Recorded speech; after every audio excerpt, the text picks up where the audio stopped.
Shalom, jumpa lagi bersama dengan saya dalam renungan seri berakar dalam Kristus.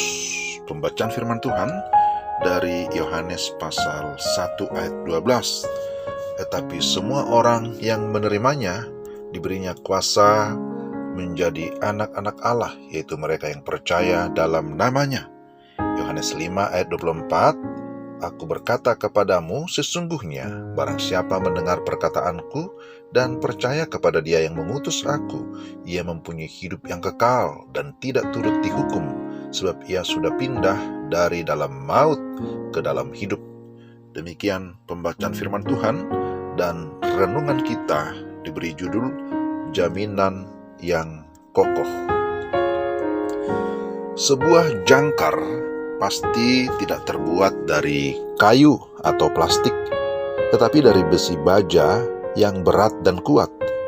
Jangkar tidak akan mengambang dan terapung-apung di permukaan air karena ia harus berfungsi sebagai sauh yang kokoh teguh bagi kapal yang sedang berlabuh.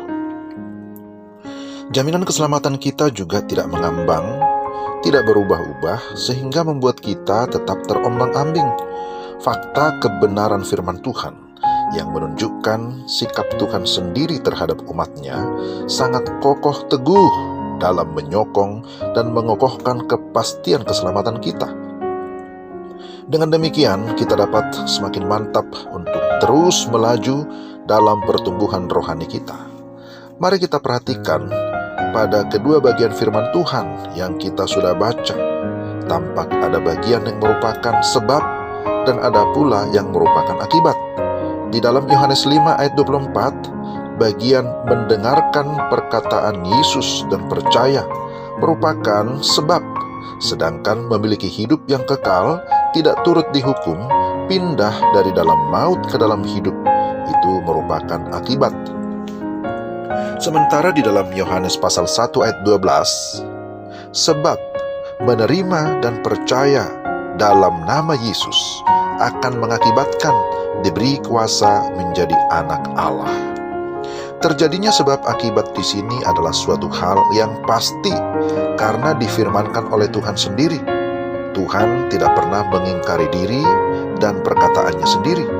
Jadi, jika kita mendengar perkataan Yesus dan percaya, firman Tuhan memastikan akibatnya ada kata memiliki hidup yang kekal karena Yesus sudah datang untuk memberi hidup yang kekal bagi yang percaya dan menerima karya penebusannya.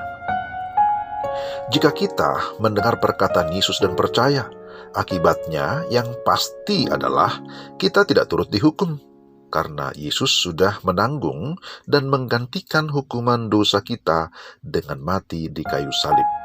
Dengan demikian, kita juga sudah pindah dari dalam maut ke dalam hidup, karena kita mendengar dan percaya kepada Yesus yang sudah bangkit mengalahkan maut dan membangkitkan kita juga untuk kembali hidup bagi kemuliaannya.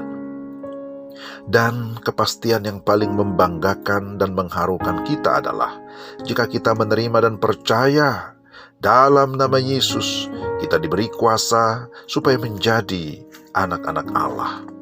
Bagian sebab akibat dalam firman Tuhan ini juga pasti tidak mengambang atau berubah-ubah posisi. Setelah kita percaya dan menerima Yesus Kristus sebagai Tuhan dan Juru Selamat kita secara pribadi, kita tidak berpindah-pindah dari maut ke hidup. Lalu pada suatu saat lain kita berpindah dari hidup ke maut, atau kemudian berpindah lagi dari maut ke hidup, dan seterusnya. Demikian juga, kita tidak bolak-balik diangkat menjadi anak Allah, lalu tidak menjadi anak Allah pada suatu ketika dan keadaan, dan kemudian menjadi anak Allah lagi, dan seterusnya. Akibat yang kita terima sebagai hasil menanggapi sikap Tuhan terhadap umatnya, yang dinyatakan dalam firman-Nya ini selalu pasti, tidak mengambang, tidak terombang-ambing, dan mengombang-ambingkan. Dengan demikian, kita dapat berlabuh dengan tenang dan siap melanjutkan perjalanan pertumbuhan hidup kita tanpa kebingungan dan kegoyahan iman yang sia-sia. Saudara yang terkasih dalam Tuhan, renungkanlah, apakah saya makin meyakini kepastian keselamatan saya setelah saya mendengar perkataan Yesus sendiri? Bagaimana saya menanggapi sikap Tuhan yang memberi kemungkinan kepada semua orang, sebagaimana Yohanes 1 ayat 12, untuk menjadi anak Allah? Saudara yang terkasih dalam Tuhan, firman Tuhan jelas, dengan percaya dan menerima Yesus Kristus sebagai Tuhan dan Juru Selamat secara pribadi, kita diangkat menjadi anak-anak Allah, dan Dialah yang menjamin kehidupan kita, kehidupan yang kekal.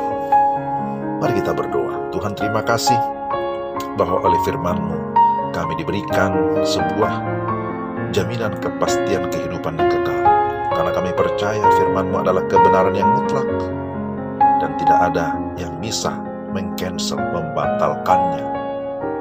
Engkau Tuhan kami yang hidup, Engkau Tuhan yang kekal, Engkau berkuasa atas segala sesuatu. Engkau juga berkuasa menganugerahkan kehidupan yang kekal. Di dalam nama Tuhan Yesus, kami berdoa dan bersyukur. Amin.